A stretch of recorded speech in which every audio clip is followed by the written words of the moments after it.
এখন আমরা যে কনসেপ্ট নিয়ে আলোচনা করব সেটা হলো কি বছর সংখ্যা নির্ণয়। মানে এই অঙ্কে আমাদের প্রেজেন্ট ভ্যালু এবং ফিউচার ভ্যালু সব দেওয়া থাকবে, সুদের হার দেওয়া থাকবে, শুধু কী বের করতে হবে এনটা মিসিং থাকবে। দেখো একটু খেয়াল করে, এখানে বলছে কি যে সভ্যতা 10% সুদে, তার মানে এটা হলো আয়ের মান।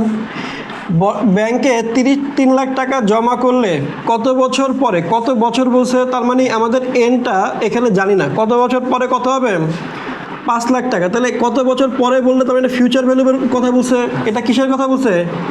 তাহলে এই অঙ্কে আমাদের প্রেজেন্ট ভ্যালু দেওয়া আছে, ফিউচার ভ্যালু দেওয়া আছে এবং আয় দেওয়া আছে। একটু খেয়াল করো, এই টাকাটা কি একবার জমা দিছি না আমরা? তাহলে একবার জমা দিলে এটা কি এককালীন অর্থ না? এককালীন জমাকৃত অর্থ না? অর্থ। এখন এককালীন জমাকৃত অর্থ ফিউচার ভ্যালুও দেওয়া আছে, প্রেজেন্ট ভ্যালু দেওয়া আছে। আমরা যেই ফর্মুলা মন চাই আমরা করতে পারি, কোনো সমস্যা নাই। কিন্তু যদি আমরা ফিউচার ভ্যালুর ফর্মুলা দিয়ে করি আমাদের জন্য অঙ্কটা সহজে আমরা অ্যাপ্লাই করতে পারবো।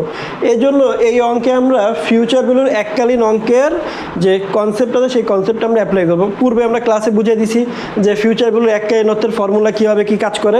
তো এখন আমরা এটা ডাইরেক্ট সমাধানে চলে যাব, আশা করি সমাধান বুঝে যাব সবাই আমরা। তো দেখো এখানে আমাদের প্রশ্নে এখানে লিখবো, এখানে এটা আমরা পরীক্ষা হলে এভাবে করে খাতায় উপস্থাপন করব। এখানে বর্তমান মূল্য কত আছে আমাদের? বর্তমান মূল্য প্রেজেন্ট ভ্যালু দেওয়া আছে আমাদের 3 লক্ষ টাকা। আচ্ছা, আমাদের সুদের হার দেওয়া আছে কত? সুদের হার আয় দেওয়া আছে 10% বা 0.10। আর ভবিষ্যৎ মূল্য কত দেওয়া আছে? ভবিষ্যৎ মূল্য ফিউচার ভ্যালু ইকুয়ালস টু কত দেওয়া আছে? 5 লাখ টাকা। আচ্ছা, এখন খেয়াল করো, তাহলে আমাদের কী বের করতে হবে? বছর সংখ্যা।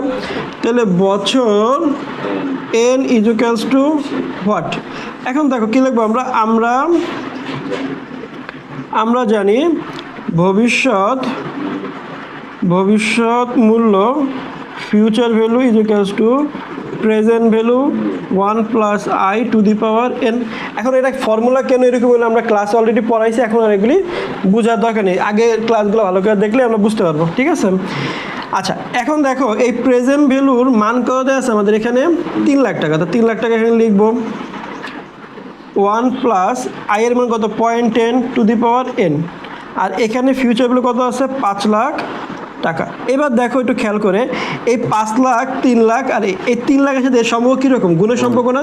তাহলে 3 লাখ যদি এই পাশে নিয়ে ভাগ হয়ে যাবে, তাহলে 5 লাখ থেকে 3 লাখ আমরা কী করবো? ভাগাকারে লিখবো 1.10⁻n থাকে নাকি থাকে না? থাকে। এখন ভাগ করলে কত আসে বলো তো একটু? 1 কত আসে দেখো? কত আসে? 1.67। আর এখানে 1.10⁻n। ওকে। আচ্ছা, এই খেয়াল করো, আমরা এখন কী নির্ণয় করবো? এন নির্ণয় করবো। তাহলে আমরা উভয় পক্ষে কী করবো? আমরা এক্সচেঞ্জ করবো। তাহলে এইটাকে এই পাশে নিয়ে আসবো, এটাকে এই পাশে নিয়ে যাবো। তাহলে 1.10⁻n 1.67 শেষ। এখন যেহেতু বোথ সাইড এক্সচেঞ্জ করি, তাহলে আমাদের কোনো চিহ্নের কোনো চেঞ্জ হয় নাই। এখন এই এনটাকে আমরা বিভিন্নভাবে করতে পারি, কিন্তু আমরা নর্মাল সবচেয়ে সহজ নিয়মে করবো। এই এনটাকে আমার নিচে নিয়ে আসতে হবে না? পাওয়ার আকার আছে, নিচে নিয়ে আসতে হবে। তো পাওয়ার আকারে থাকলে নিচে নিয়ে আসতে হলে আমি লগ ব্যবহার করতে পারি। কী ব্যবহার করতে পারি? লগ। তো লগ ব্যবহার করলে এই এনটা সামনে চলে আসবে, আর এখানে কি লগ, আর এখানে 1.10। তাহলে এই পাশে লগ করতে হবে, বোথ সাইড লগ করতে হবে। তাহলে বোথ সাইড লগ করলে এখানেও লগ 1.67। তাহলে এই উভয় পাশ কী করছি? উভয় পক্ষ লগ। তাহলে আমি উভয় পক্ষ লগ করছি, ঠিক আছে? এইবার দেখো এই এনটাকে এখানে রেখে দিয়ে এখানে লগ, এই যে এটা কি গুণাকার আছে না এনের সাথে? তাহলে এইভাবে লিখবো লগ 1.67 / লগ 1.10। আচ্ছা, এখানে একটা জিনিস খেয়াল করো, আমরা অনেক সময় ভুল করে ফেলি, লগ কাটাকাটি করি। লগ কী করি? এই লগ কাটাকাটি করা যাবে না, কারণ লগের নিজস্ব একটা মান আছে। এই জন্য লগ 1.67 / লগ 1.10 করলে একটা মান আসে, সেই মানটাই আমাদের উত্তর। কত আসে দেখো তো? 5.38। তাহলে 5.38 বছর। তার মানে যদি সভ্যতা 3 লাখ টাকা আজকে 10% সুদে ব্যাংকে জমা করে 5.38 বছর পরে 5 লাখ টাকা সে পাবে। কনসেপ্টটা কি বুঝতে পারলাম না বুঝি নাই? ওকে, ঠিক আছে।